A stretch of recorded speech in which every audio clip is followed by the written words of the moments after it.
പെട്ടെന്ന് സാക്ഷാൽ ഭഗവാൻ ശിവൻ നന്ദിയുടെ പുറത്തു കയറി ഉഗ്രരൂപത്തിൽ യുദ്ധഭൂമിയിലെത്തി. തന്റെ പിനാക്കമെന്ന വില്ലിൽ പിശാച, രാക്ഷസ, രൗദ്ര, അങ്കിര എന്ന മാരകമായ ബാണങ്ങൾ ശ്രീകൃഷ്ണന് നേർക്ക് തൊടുത്തുവിട്ടു. അതിനെ പ്രതിരോധിക്കാൻ ശ്രീകൃഷ്ണൻ പല ശക്തിയേറിയ അസ്ത്രങ്ങളും ഉപയോഗിച്ചു. അവസാനം തന്റെ സുദർശന ചക്രം ശിവന് നേർക്ക് തൊടുത്തുവിട്ടെങ്കിലും ശിവൻ തന്റെ പാശുപതാസ്ത്രം ഉപയോഗിച്ച് അതിനെ നിർവീര്യമാക്കി. ഈ സമയം ശ്രീകൃഷ്ണന് മനസ്സിലായി ഭഗവാൻ ശിവൻ സ്വന്തം ഇഷ്ടപ്രകാരമല്ല, മറിച്ച് ബാണാസുരന്റെ രാജ്യത്തെ സംരക്ഷിക്കാൻ വേണ്ടിയാണ് പോരാടുന്നത്. ഹരിവംശ പുരാണം അനുസരിച്ച് അപ്പോൾ ശ്രീകൃഷ്ണൻ അദ്ദേഹത്തിന്റെ ലീലയാൽ മഹാദേവനെ ഉറക്കത്തിലാക്കി. ഇത് കണ്ട് ബാണാസുരൻ ശ്രീകൃഷ്ണനുമായി കഠിനമായ യുദ്ധം തുടങ്ങി. ബാണാസുരൻ തന്റെ 1000 കൈകൾ കൊണ്ട് ശ്രീകൃഷ്ണന് നേർക്ക് അസ്ത്രങ്ങൾ വർഷിച്ചു. പക്ഷേ ശ്രീകൃഷ്ണൻ അവയെല്ലാം നിഷ്പ്രഭമാക്കി. അവസാനം ശ്രീകൃഷ്ണൻ സുദർശന ചക്രം ഉപയോഗിച്ച് ബാണാസുരന്റെ 4 കൈകൾ ഒഴികെ ബാക്കി എല്ലാ കൈകളും മുറിച്ചു മാറ്റി. എന്നിട്ടും അവന്റെ അഹങ്കാരം തീർന്നിരുന്നില്ല. ബാണാസുരന്റെ തലയെറുക്കാൻ സുദർശന ചക്രം ഉപയോഗിച്ചപ്പോൾ ഉറക്കമുണർന്ന ഭഗവാൻ ശിവൻ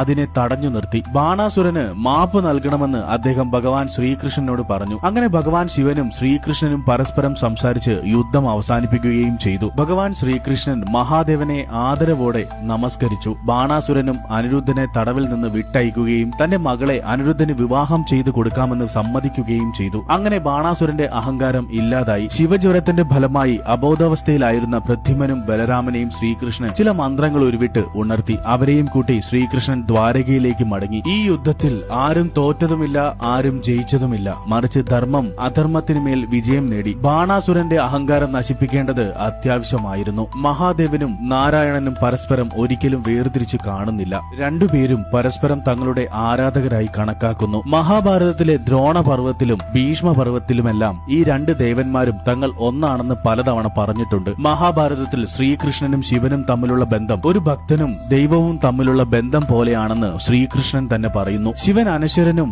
സർവശക്തനുമാണ്. ഈ മഹാകാവ്യത്തിൽ ഭഗവാൻ ശിവനും മഹാവിഷ്ണുവിന്റെ അവതാരമായ ശ്രീകൃഷ്ണനെ പലപ്പോഴും പ്രശംസിക്കുകയും ചെയ്യുന്നു. ഭഗവാൻ ശ്രീകൃഷ്ണന്റെയും മഹാദേവന്റെയും യുദ്ധത്തെക്കുറിച്ചുള്ള ഈ വീഡിയോ നിങ്ങൾക്ക് ഇഷ്ടമായാൽ ലൈക്ക് ആൻഡ് സബ്സ്ക്രൈബ് ചെയ്യുക. ഹർ ഹർ മഹാദേവ്. ഓം നമോ ഭഗവതേ വാസുദേവായ. രാധേ രാധേ.